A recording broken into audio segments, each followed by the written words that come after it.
सोचिए, आपने बड़े प्यार से लंच बनाया अपने पति के लिए, लेकिन वह डिब्बा पहुंच गया किसी अनजान अजनबी के पास और उस अजनबी ने खाली डिब्बे के साथ वापस भेज दी एक छोटी सी चिट्ठी। यह कहानी है भारत के मशहूर डब्बा वाला सिस्टम की एक छोटी सी गलती की, जिसने दो अकेली और उदास जिंदगियों को हमेशा के लिए बदल दिया। लंच बॉक्स खोलने पर वह आदमी थोड़ा हैरान रह गया। इसमें 3 तरह के पकवान का सेट था। उसे खाने में बिल्कुल घर जैसा स्वाद आया। बिना सोचे समझे उसने खुशी खुशी पूरा खाना खत्म कर दिया। इसके बाद डब्बे वाले ने वह खाली डिब्बा वापस लिया और उसे डिब्बे की असली मालकिन तक पहुंचा दिया। जब उस औरत को वह खाली डिब्बा वापस मिला तो वह बहुत खुश हुई। ऐसा लग रहा था जैसे खाने का पूरा खत्म हो जाना ही उसके लिए अपने पति की तरफ से मंजूरी हो। वह तो खिड़की के पास जाकर ऊपर वाली आंटी को भी गर्व से दिखाने लगी कि आज उसके पति ने सारा खाना पूरा खत्म कर दिया। उस वक्त उसे बिल्कुल भी अंदाजा नहीं था कि उसके द्वारा तैयार किया गया लंच दरअसल एक अनजान आदमी ने खाया था। भारत के इस अनोखे डिलीवरी सिस्टम की तारीफ हार्वर्ड के प्रोफेसर भी कर चुके हैं। डब्बा वाले ग्राहकों के घर से लंच उठाते हैं और फिर रास्ते में कई तरह के ट्रांसपोर्ट बदलते हैं। पहले साइकिल, फिर ट्रेन और आखिर में पैदल एक छोटी कार्ट से धक्का देकर उसे सही जगह तक पहुंचाते हैं। इस मुश्किल प्रोसेस और हर मौसम में काम करने के उनके जज्बे के बावजूद गलती होने की गुंजाइश न के बराबर होती है। लेकिन किस्मत से एनी का लंच बॉक्स ही गलती से गलत पते पर पहुंच गया। एनी को लगा कि उसका पति जो कभी उससे ठीक से बात नहीं करता था, शायद इस खाने की वजह से थोड़ा पिघल जाएगा। इसलिए शाम को उसने खास तैयारी की और अच्छे से सज धज कर बड़े उत्साह से अपने पति के घर आने का इंतजार करने लगी। लेकिन पति ने घर आकर उसकी तरफ एक नजर तक नहीं देखा। एनी की सारी उम्मीदें एक बार फिर टूट गईं। उसने हिम्मत करके धीरे से पूछा, लंच कैसा लगा? अच्छा था।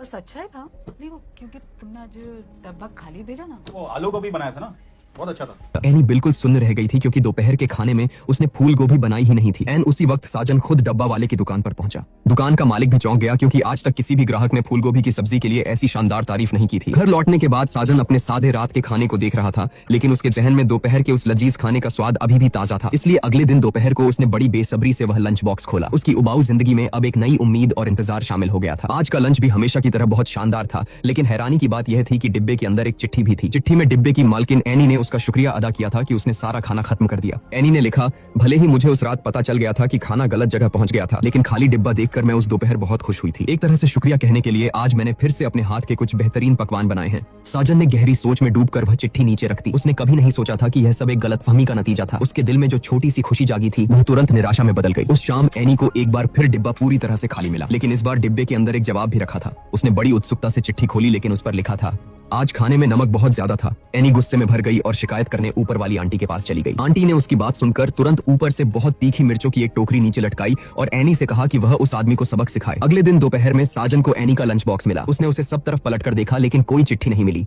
उसने बेसब्री से एक निवाला खाया और खाते ही उसकी जबान मिर्च के तीखेपन से जलने लगी। तब उसे समझ आया कि यह बदला लिया गया है। लेकिन उस शाम एनी ने देखा कि डिब्बा इस बार भी पूरी तरह खाली था और उसमें एक चिट्ठी थी जिसमें लिखा था, The salt was fine today. The chili was a bit on a higher side. मिर्च वाले बदले के बाद साजन को लगा कि लंच बॉक्स की मालकिन के साथ उसका यह रिश्ता यहीं खत्म हो गया। लेकिन उसने सोचा भी नहीं था कि अगले दिन दोपहर को उसे वह लंच बॉक्स फिर से मिलेगा। हुआ यह था कि सलाद के लिए साजन के सच्चे दिल से किए गए धन्यवाद ने एनी का दिल छू लिया था। इसलिए उसने भी जवाब में एक लंबी चिट्ठी भेजी। दो लोग जो कभी एक दूसरे से मिले नहीं थे, एक सादे से लंच बॉक्स के जरिए एक अनोखी और प्यारी सी बातचीत शुरू कर चुके थे। साजन एक ऐसा कर्मचारी था जो जल्द ही रिटायर होने वाला था। वह हर दिन एक रस और उबाऊ जिंदगी जी रहा था, लेकिन उस गलती से भेजे गए लंच बॉक्स ने उसकी बेरंग जिंदगी में दोबारा नए रंग भर दिए थे। एनी साजन को अपना दुख दर्द बांटने वाली साथी मानने लगी थी। अपनी उस घुटन भरी शादीशुदा जिंदगी में उसके दिन मानो काली रेत की परत से ढंक गए थे। हर सुबह और शाम अपने साथ एक अनकहा दर्द लेकर आती थी। उसकी आत्मा एक बंजर रेगिस्तान में फंसी हुई सी महसूस करती थी, जो पानी के एक साफ झरने की घूंट के लिए तरस रही हो। साजन का उसकी जिंदगी में आना उस उदास रात के आसमान में एक चमकते तारे की तरह था, जो अपने साथ उम्मीद की एक अनजानी रोशनी ले आया था। अनजाने में ही वे दोनों एक दूसरे के लिए जाने पहचाने अजनबी बन गए थे। साजन ने एनी को सलाह दी कि वह अपने पति के साथ एक और बच्चा पैदा करने की कोशिश करे। आखिरकार सब यही कहते हैं कि बच्चे माता पिता के रिश्ते में एक जुड़ाव का काम करते हैं। उस रात एनी ने एक खूबसूरत ड्रेस पहनी और मुस्कुराते हुए अपने पति से तारीफ पाने की उम्मीद में उसे देखने को कहा, लेकिन पति ने अपना सिर घुमाकर देखा तक नहीं। उसकी बातों में सिर्फ टाल मटोल थी। इसके बाद पति कुछ कहकर बेरुखी से उसके पास से चला गया। उसने तसल्ली के 2 मीठे बोल तक नहीं कहे। एनी ने खूबसूरत उम्मीदों के साथ शादी की थी, यह सोचकर कि यह खुशी का आशियाना होगा, लेकिन उसने कभी नहीं सोचा था कि वह भावनाओं के ऐसे बंजर रेगिस्तान में फंस जाएगी। दो लोग एक ही कमरे में रहते हुए भी एक दूसरे से मीलों दूर महसूस करते थे। ऐसी शादी में जीना एक लंबी काली रात में चलने जैसा था, जिसमें रोशनी की एक किरण भी दिखाई नहीं देती थी। अगले दिन साजन ने ध्यान से लंच बॉक्स को सूंघा और उसकी नाक तुरंत खुशबू से भर गई। लेकिन उसे सबसे ज्यादा इंतजार एनी की चिट्ठी का था। वह यह जानने के लिए बेचैन था कि एनी का मूड कैसा है। एनी ने लिखा कि वह पिछले 2 दिनों से बहुत दुखी है क्योंकि उसका पति उससे और भी ज्यादा बेरुखी से पेश आ रहा है और ऐसे में बच्चा पैदा करने के बारे में सोचना तो बस एक ख्याली पुलाव है। एनी को हंसाने के लिए साजन ने जवाब में लिखा कि आज सुबह जब वह काम पर जा रहा था तब एक बूढ़ी औरत उसे पसंद करने लगी और उसके साथ डेट पर जाने की जिद करने लगी। एनी यह पढ़कर वाकई हंस पड़ी। कई दिनों से उसके दिल में जमा हुआ सारा नकारात्मक भाव इस पल काफी हद तक दूर हो गए। उसे हर रोज चिट्ठियों के इस लेन देन से जैसे प्यार हो गया था। वह अनजाने में ही यह कल्पना करने लगी थी कि चिट्ठी के दूसरी तरफ वाला वह आदमी आखिर कैसा होगा। साजन भी इस वजह से ज्यादा खुशमिजाज हो गया था। वह जो हमेशा दूसरों से रूखा व्यवहार करता था, अब अपने जूनियर शागिर्द को भी साथ खाने के लिए बुलाने लगा था। शागिर्द यह महसूस कर सकता था कि साजन उसके साथ अच्छा व्यवहार कर रहा है, इसलिए वह भी अक्सर साजन के लिए केले और सेब लाने लगा। जैसे जैसे दिन बीतते गए, साजन और एनी गहरे दोस्त बन गए जो एक दूसरे से हर बात साझा करते थे।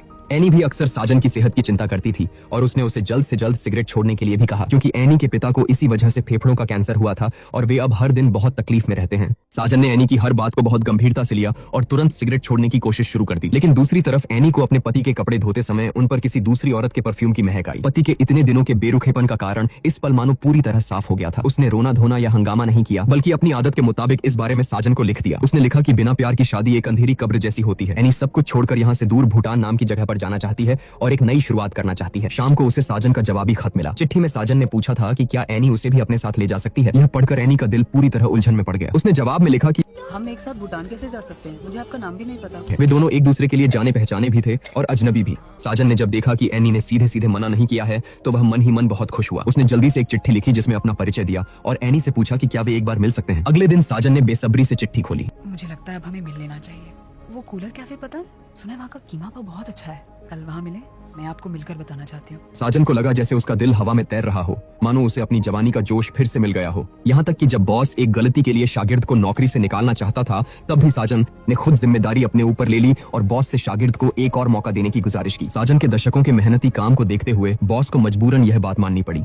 शागिर्द साजन का बहुत आभारी हुआ और उसने साजन को एक बड़े भाई के तौर पर अपनी शादी में भी बुलाया। एनी के जीवन में आने से साजन को प्यार करने और प्यार पाने की काबिलियत मिल गई थी। जिंदगी ज्यादा खूबसूरत और दिलचस्प लगने लगी थी। एक दिन सुबह साजन आईने के सामने ध्यान से खुद को तैयार कर रहा था, क्योंकि आज वह अपनी मनपसंद औरत से मिलने वाला था और वह बिल्कुल भी बुरा इंप्रेशन नहीं छोड़ना चाहता था। जब उसने देखा कि उसकी दाढ़ी बढ़ी हुई है तो वह उसे ठीक करने के लिए बाथरूम गया। लेकिन तभी अचानक एक जानी पहचानी बुजुर्गों वाली गंध उसकी नाक में आई, जिससे वह बहुत हैरान हो गया। बस में सफर करते समय एक नौजवान ने उसे अंकल कहकर बुलाया और इज्जत देते हुए उसे अपनी सीट दे दी। दफ्तर में काम करते समय वह यह याद नहीं कर पा रहा था कि वह अभी अभी क्या कहना चाहता था। इन तजुर्बों से उसका दिल बहुत बैठ गया। काम खत्म होने के बाद साजन हिम्मत करके कैफे गया, लेकिन वह दूर ही अकेला खड़ा रहा। एनी के पास जाने की हिम्मत नहीं जुटा पाया। एनी तय की हुई जगह पर बेसब्री से इंतजार करती रही, लेकिन वह साजन का इंतजार ही करती रह गई, पर साजन नहीं आया। उम्मीद जितनी बड़ी होती है, निराशा की चोट भी उतनी ही गहरी होती है। यह निराशा एक ठंडे बर्फीले तूफान की तरह थी जिसने एनी के दिल की आग को बुझा दिया। उसकी दुनिया एक बार फिर बेरंग और अंधेरी हो गई। अगले दिन दोपहर को साजन को सिर्फ एक खाली लंच बॉक्स मिला जो शायद एनी की नाराजगी जाहिर कर रहा था। शाम को एनी को साजन की चिट्ठी मिली। उस चिट्ठी का हर एक शब्द उसकी लाचारी बयां कर रहा था। साजन ने लिखा कि सुबह वह बड़े उत्साह से अपनी दाढ़ी बना रहा था,